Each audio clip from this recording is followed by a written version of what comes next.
چی خوش باشد که با حاجیان بگردیم، بگردی خانه رحمان بگردیم.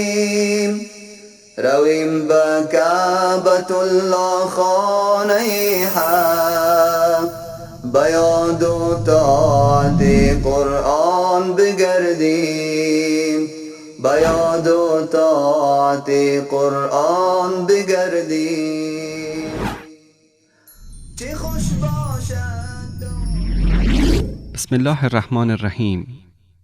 یکی از ستونهای سترگ دین اسلام فریضه حج است، نمادی از شکرگزاری پروردگاری که به ما ثروتی ارزانی داشته و ما را از مرحله پست ناداری به درجه‌ای از بی‌نیازی بالا برده که می توانیم روی خودمان اعتماد کنیم.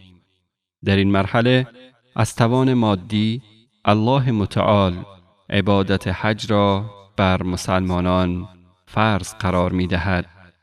مسلمانانی که از توان اقتصادی پایینی برخوردار است، موظف است در راه به دست آوردن ثروت از راه حلال تلاش نماید تا بتواند به درجه‌ای برسد که توان برگزاری عبادت حج را به دست آورد و در این خود نشانه است از اینکه اسلام فقر و ناداری را نمیپسندد و همواره با آن در جنگ و ستیز است، چرا که فقر در واقع برادر کفر است و در چارسوی دنیا می‌بینیم که مذاهب فاسد و حرکت‌های دروغین از فقر و ناداری ملت‌ها سوء استفاده کرده آنها را به گمراهی و بیراهی می‌کشانند. البته عبادت حج چون یک فریضه جهانی و مشترک مسلمانان همه دنیاست، از سوی مسئولین برنامه حج مقررات و ضوابطی گذاشته شده تا مسلمانان بتوانند به نحو احسن این فریضه الهی را به جای آورند. این مقررات در جای خود باعث شده یک عده مسلمان در کشور خودش یک جمله کارهای اداری را پیش ببرد و چند سالی را نیز در صف رسیدن نوبتش سپری کند. در مواردی نیز مجبور است مبلغ ثبت نام برای حج را در بانک‌های ربوی گرو بگذارد. این نقطه جای دارد از سوی علما و اندیشمندان و فقیهان مسلمان مورد بحث و بررسی قرار گیرد. برخیند برادر و خواهر حاجی، حالا که فرصت رفتن به بیت الله را به دست آورده ای، لازم است به برخی از درس هایی که از حج می توان گرفت اشاره کنم. اول، حج عمره تان را فقط و فقط برای الله سبحانه و تعالی به جای آورید و همیشه نیت و هدف در دین الله عمده و اساس هر کاری است، یعنی اینکه میزان اجر و پاداش شما در هر کاری به نیتها و هدفهایتان از انجام آن ارتباط مستقیم دارد و الله متعال از ما خواسته است حج و عمره را تنها و تنها برای او به جای آوریم.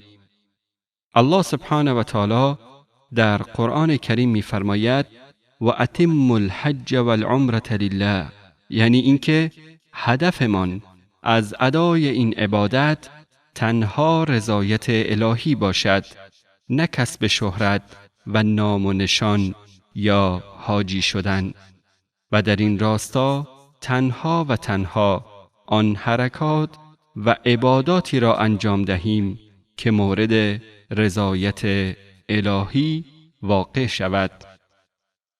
دوم، چون عبادت حج از ما مال و ثروت مناسبی را می طلبد، ما در مدرسه حج درس انفاق و بخشش و کرم می آموزیم. سوم، یک مسلمان در هان جمع با شکوه حج خودش را چون مرده‌ای می‌یابد که از قبر دنیا برانگیخته شده است و الان پیش پروردگارش آمده تا جوابگوی آنچه کرده است باشد. اینجاست که بایستی به خود آید و فکر و ذهنش را از همه دنیا ببرد و تنها گریان و پشیمان از آنچه کرده دروازه رحمت الهی را بکوبد و از او و تنها از او رحمت و مغفرت طلبیده رضایت و خوشنودی او تعالی را بخواهد.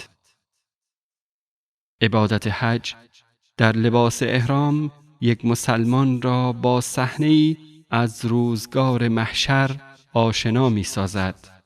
گویی او را برای آن روز آماده می سازد و خوشا به حال آن مسلمانی که این درس را دریافته و در روزهای بعدی زندگیش همیشه روز محشر را در جلوی چشمان خود می بیند. نقطه دیگر این که لباس احرام چون کفن هیچ جیبی ندارد و این درسی است دیگر.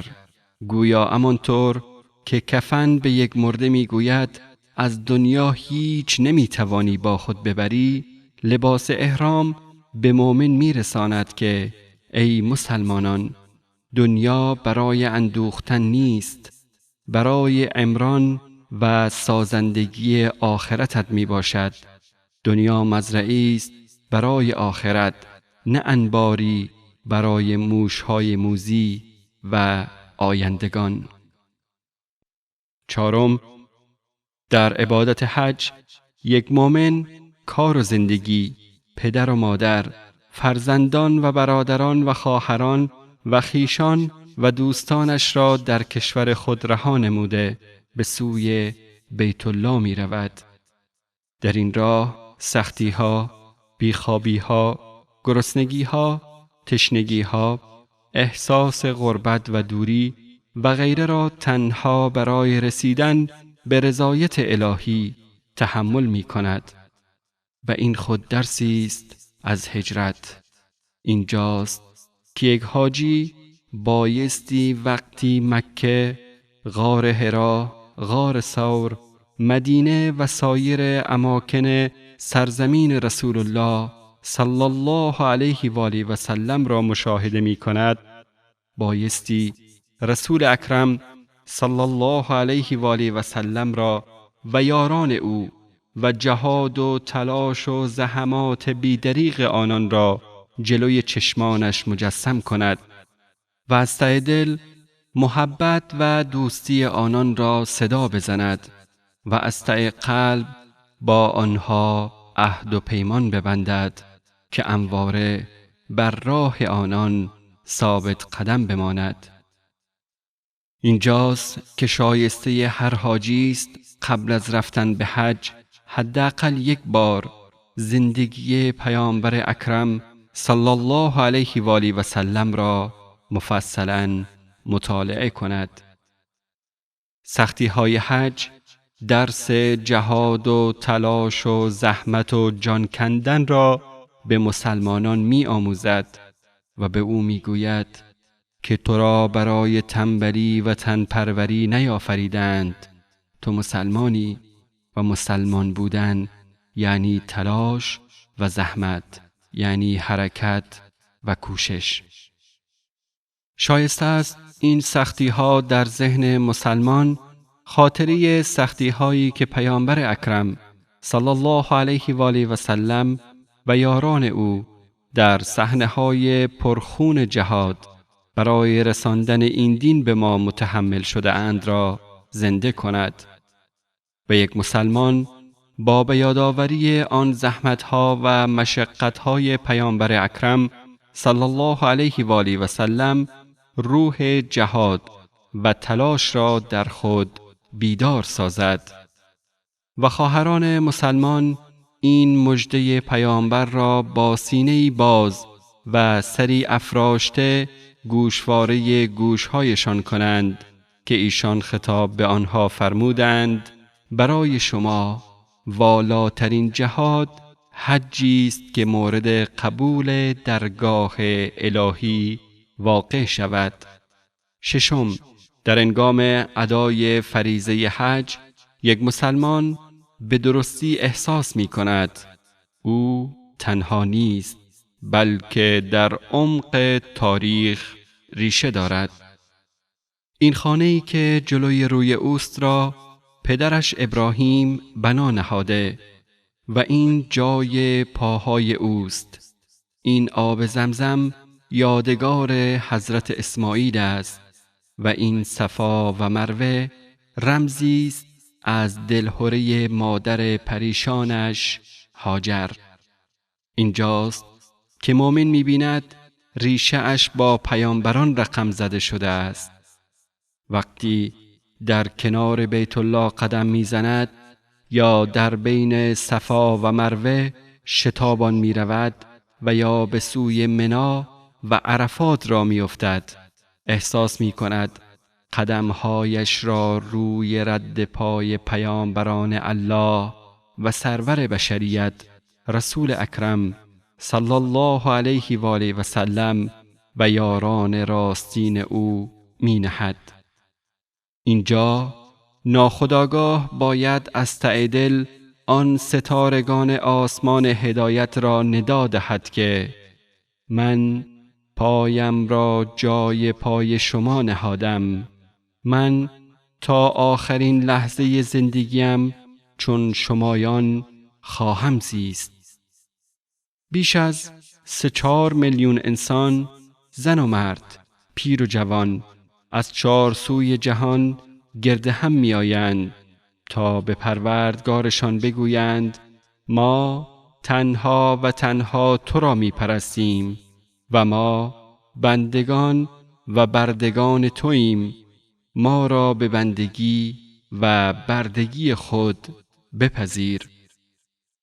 در اینجا نه مرد زنی را می بیند و نه زن مردی را تماشا می کند. همه شهوتها خمول و مرده اند.